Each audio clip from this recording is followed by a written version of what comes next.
To many observers, both in the US and abroad, Donald Trump has been behaving strangely recently, especially online. As a government shutdown loomed in the US last week, the president posted an AI video which depicted Hakeem Jeffries, the first Black House minority leader, wearing a sombrero and exaggerated mustache, with mariachi music playing in the background. Hispanic groups criticized Trump's posts as racist, dangerous, and reprehensible, but Trump doubled down, posting a new video which showed himself wearing a sombrero and playing the guitar behind a rendering of Jeffries. It wasn't the only situation where Trump's behavior has seemed unusual. Last weekend, Trump reposted two Truth Social and AI-generated fake video which promoted medbed hospitals. Trump has reposted AI content before, but the difference was that this video showed an AI version of himself speaking. Every American will soon receive their own medbed card.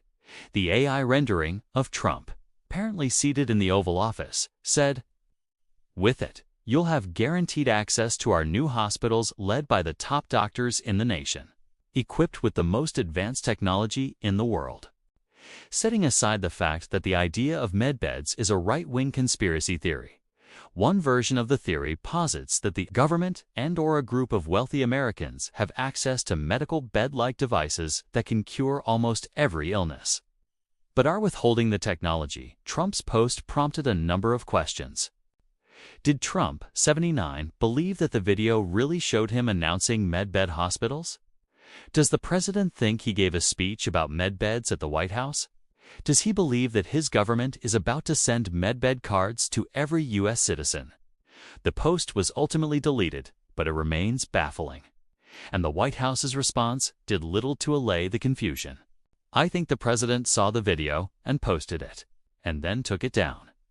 Caroline Leavitt, the White House press secretary, said when asked about the video on Wednesday, "And he has the right to do that. It's his social media. He's incredibly transparent, as you all know. You hear from him directly on social media. He likes to share memes. He likes to share videos. He likes to repost things that he sees other people post on social media as well. And I think it's quite refreshing that we have a president who is so open and honest." Leavitt's words did little to explain Trump's thinking as to why he might have posted the fake video. But, in truth, it was only the most recent example of increasingly odd behavior from Trump, who has, like his predecessor Joe Biden, been subject to questions over his mental acuity in recent months. In a recent speech at the White House, where Trump claimed against most existing evidence that Tylenol could contribute to autism if women take it during pregnancy, Trump confusingly spoke of certain elements of genius that can be given to a baby.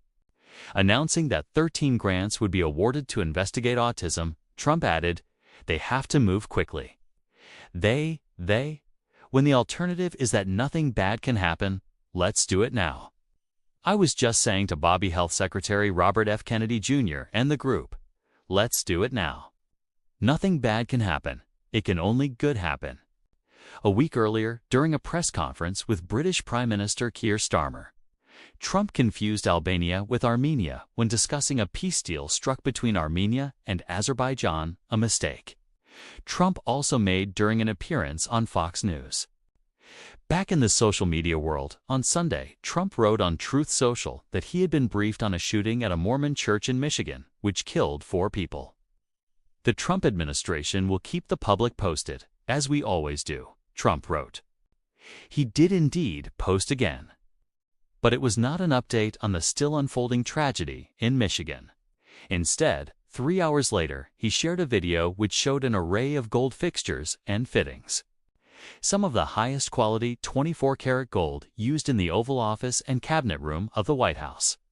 Foreign leaders, and everyone else, freak out when they see the quality and beauty. Best Oval Office ever, in terms of success and look. President DJT, he wrote.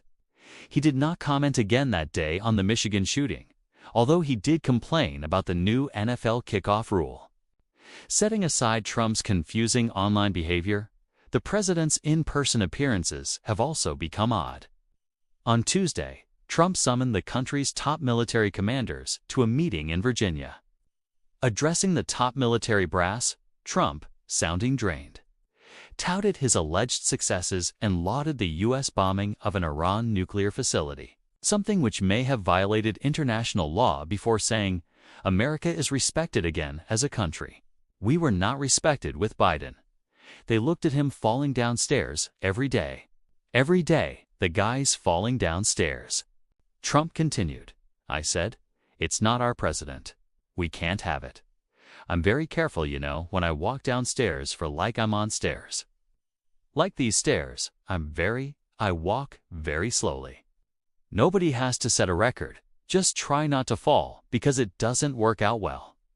A few of our presidents have fallen, and it became a part of their legacy. We don't want that. Need to walk nice and easy. You don't have to set any record. Be cool. Be cool when you walk down, but don't bop down the stairs."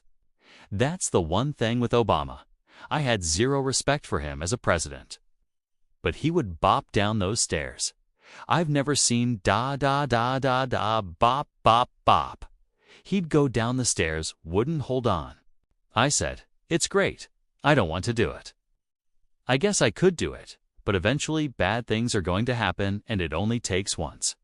But he did a lousy job as president. In the same speech, Trump claimed that cities including San Francisco, Chicago, New York, Los Angeles are very unsafe places, and we're going to straighten them out one by one. The president then casually mentioned that he had told Pete Hegseth, the newly anointed Secretary of War, that we should use some of these dangerous cities as training grounds for our military. The address prompted immediate concern, including from former military members.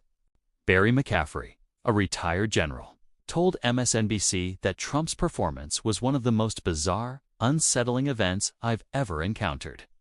The president sounded incoherent, exhausted, rabidly partisan, at times stupid, meandering. "Couldn't hold a thought together," McCaffrey said. Trump's speech was enough for Madeleine Dean, Democratic congresswoman from Pennsylvania, to confront the Republican House Speaker, Mike Johnson, in Washington on Wednesday. Although Johnson appeared unconcerned, "The president is unhinged. He is unwell," Dean told Johnson in an encounter filmed by journalists. "Well, a lot of folks on your side are too," Johnson responded.